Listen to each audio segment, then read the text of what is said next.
Welcome to the Small Business Minute. Today's topic is incentives, the owner's dilemma. Small business owners are faced with a myriad of challenges every single day. If it isn't sales, then it's receivables. If it isn't receivables, it's operations. Add to this the hundreds of thoughts they are juggling, trying to sustain their enterprises. Always at the top of the worry list is how to keep their staff focused and motivated. Unlike much larger corporations, small business owners usually don't have the financial resources to implement sophisticated incentive programs. A big part of the problem in smaller organizations is the employees usually wear more than one hat and have overlapping responsibilities. Of course, we can argue that this isn't efficient or effective, but it's the way it is in so many owner-operated companies. Compounding the situation is that most owners are not skilled in human resources, as their expertise tends to lie in other areas of the companies, such as manufacturing or sales. So in order to offer up any type of solution, we must first look into the mind of the entrepreneur to understand why creating meaningful performance initiatives can be so challenging. Time. Time is a precious resource for everyone, but even more so for the owner.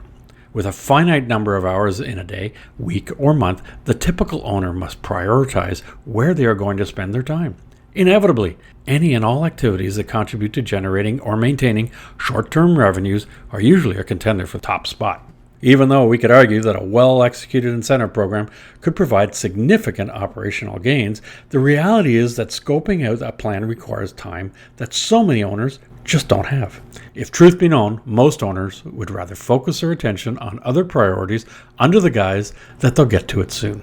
Money. With any incentive program, there's an expectation on behalf of the employees that there will be a payoff for doing more or doing it better. This has been ingrained in our psyche since we could first walk, in the form of allowances, rewards for good behavior, or achievements. Right or wrong, there is an expectation.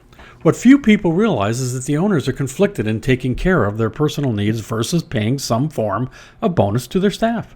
You see, a great number of owners are not paying themselves an acceptable wage, putting the company and staff ahead of their needs. This sacrifice usually transcends the workplace, as it puts tremendous pressure on the owner's family life. If you don't think so, try telling your spouse that there isn't enough money to take a paycheck again this month, all the while paying out a performance bonus to the staff. Types of reward. Again, the business owner is challenged in how to reward individuals because revenue and profitability is far more volatile in a smaller organization. So, even if they could afford it in the short term, there is a potential that it can't be sustained over the long haul, and therefore it's just easier to do nothing. But instead of doing nothing, the simplest way I found is to structure any incentive program as a project with clear start and end dates. That way, they don't become expected and gives you tremendous flexibility to create incentives based on the needs of the organization at any given time. So what are the solutions for a small business owner? How can they affordably launch an incentive program that satisfies all the stakeholders? Well, first off, keep it simple.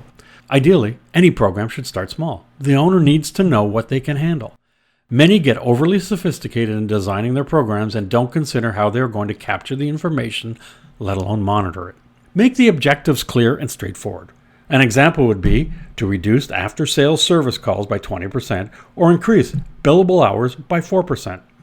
These examples are simple and measurable, because implementing a program and then not being able to properly measure it is a recipe for disaster and a waste of time. Plus, there's a huge risk that it will likely cause ill feelings when nothing ever comes of it. Get creative.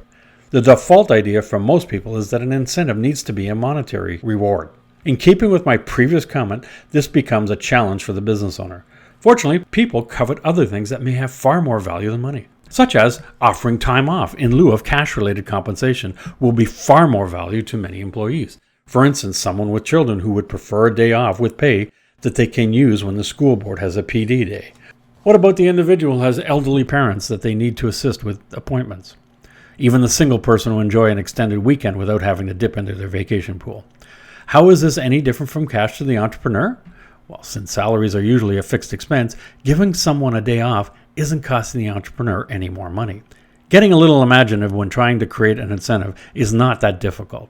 It just requires a little thought.